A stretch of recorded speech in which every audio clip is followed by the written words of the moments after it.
कुछ रिपोर्ट्स के मुताबिक महंत नरेंद्र गिरी एक दुकान से उन्हें अपने साथ लाए और एक बच्चे की तरह पाला। आनंद गिरी नाम भी महंत नरेंद्र गिरी ने ही दिया। पहले उनका नाम अशोक हुआ करता था। नरेंद्र गिरी आनंद गिरी के साथ उनके गांव भीलवाड़ा भी गए थे। परिवार के सामने दीक्षा दिलाई और तब वो अशोक से आनंद गिरी बन गए। 21 अगस्त साल 2000 में संन्यास लेने के बाद आनंद गिरी मठ में साथ रहने लगे। संस्कृत, वेद और योग की शिक्षा ग्रहण की और फिर दुनिया आनंद गिरी का जो रूप देखने लगी वो संतों से बहुत अलग था।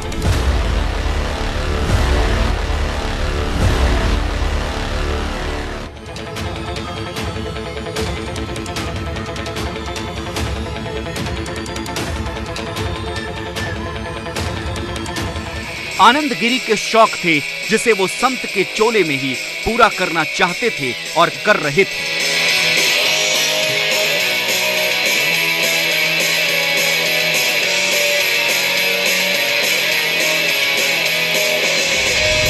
वो दुनिया तो घूम ही रहे थे, लेकिन पहनने ओढ़ने से लेकर एटीट्यूड के साथ जीवन जीना चाहते थे।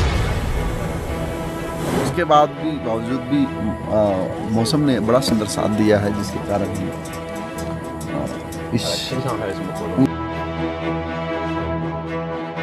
इस तस्वीर में देखिए जब आनंद गिरी कैलाश मानसरोवर की यात्रा पर गए हैं। वीडियो बैक शॉट से शुरू होता है और जब वो सामने नजर आते हैं तो सिर पर बेहद स्टाइलिश हैट होती है और बदन पर बेहद महंगी भगवा जैकेट। देरापुक का दृश्य और ये सुंदर नजारा कैलाश की पृष्ठभूमि पर भगवान शंकर के दर्शन के साथ। अभी कुछ देर पहले हमने आपको भगवान के नॉर्थ फेस का दर्शन कराया, पर अब आप देख सकते हैं कि वहाँ कुछ भी नहीं दिख रहा है। ये बाबा की अपनी मर्जी है, वो जब चाहे दर्शन दे, वो जब चाहे इस बर्फ की चद्दर को उड़ करके बैठ जाए।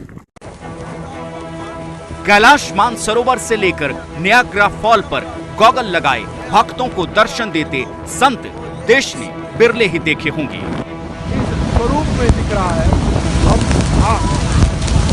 आप पहुंचे हैं नायग्रा की इस प्रतिबिंब के साथ, इस विशालकाय स्वरूप के साथ।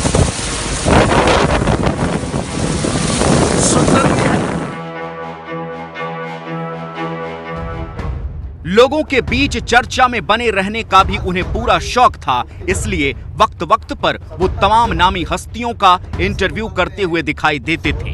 हम हमेशा किसी न किसी ऐसे महापुरुष से मिलते हैं जो हमें कुछ प्रेरणा देते हैं और उनके जीवन से कुछ सीखते हैं। आज ऐसे ही भारत के उभरते हुए सितारे और गायकी की दुनिया के बेताज बादशाह, युवा दिलों की धड़कन जुबिन नौटियाल जी हमारे साथ हैं। नमस्कार जुबिन जी, कैसे हैं? अब सवाल ये उठता है कि जब सब कुछ अच्छा था तो फिर गुरु और शिष्य के बीच विवाद कब और कहां से शुरू हुआ?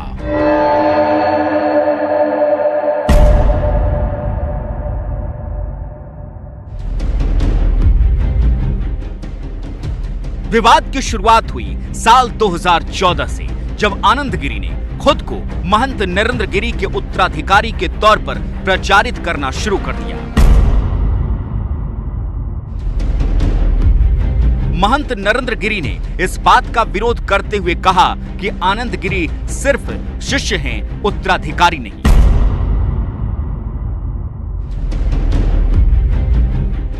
दरअसल 2004 से महंत नरेंद्र गिरी प्रयागराज के बागंबरी मठ और बड़े हनुमान मंदिर की गद्दी संभाल रहे हैं और फिर साल 2021 का हरिद्वार कुंभ शुरू हुआ।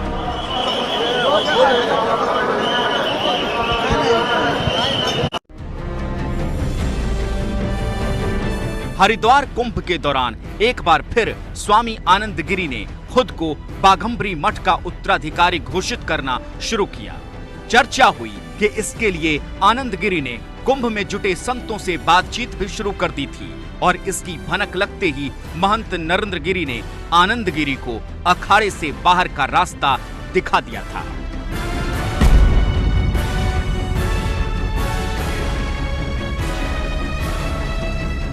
हालांकि महंत नरेंद्र गिरी ने सार्वजनिक मंच से ये कहा था कि आनंद गिरी का परिवार से रिश्ता है और वो मठ की संपत्ति को परिवार में भेजते हैं। यही वजह है कि आनंद गिरी को मठ में नहीं आने दिया जाएगा। और ठीक यही वक्त था जब आनंद गिरी ने महंत नरेंद्र गिरी पर कई गंभीर आरोप लगाए, यहाँ तक कि एक संत की हत्या के मामले में जांच की मांग भी कर दी।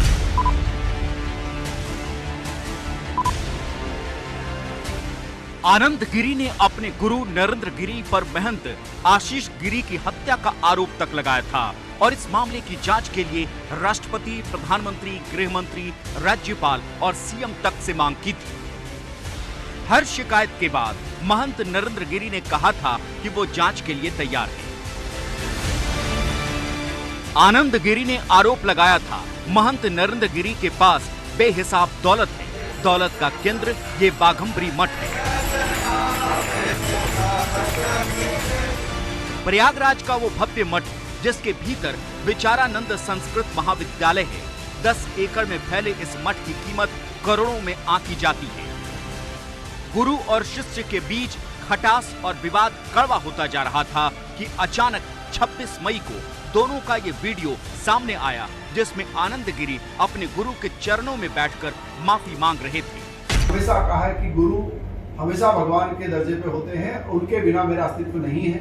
इसलिए मेरे द्वारा अज्ञानता में और नादानीवश जो गलतियां हुई उनके लिए क्षमा याचना करता हूं और अपने बयानों को, जितने बयान मैंने दिए उनको वापस देता हूं।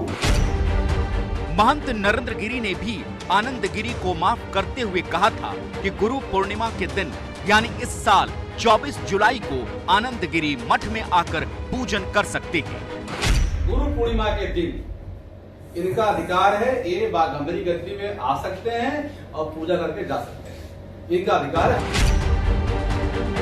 लेकिन गुरु पूर्णिमा के दिन भी आनंद गिरी प्रयागराज के बाघंबरी मठ नहीं पहुंचे, जिससे ये संदेश गया कि दुनिया ने दोनों के बीच सुलह की तस्वीर तो देख ली, लेकिन विवाद खत्म नहीं हुआ है।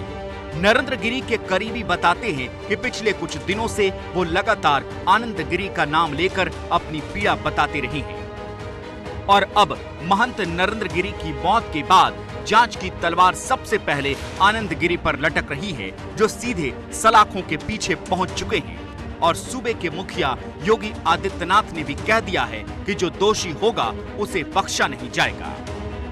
एक एक घटना का पर्दाफाश होगा और दोषी अवश्य सजा पाएगा।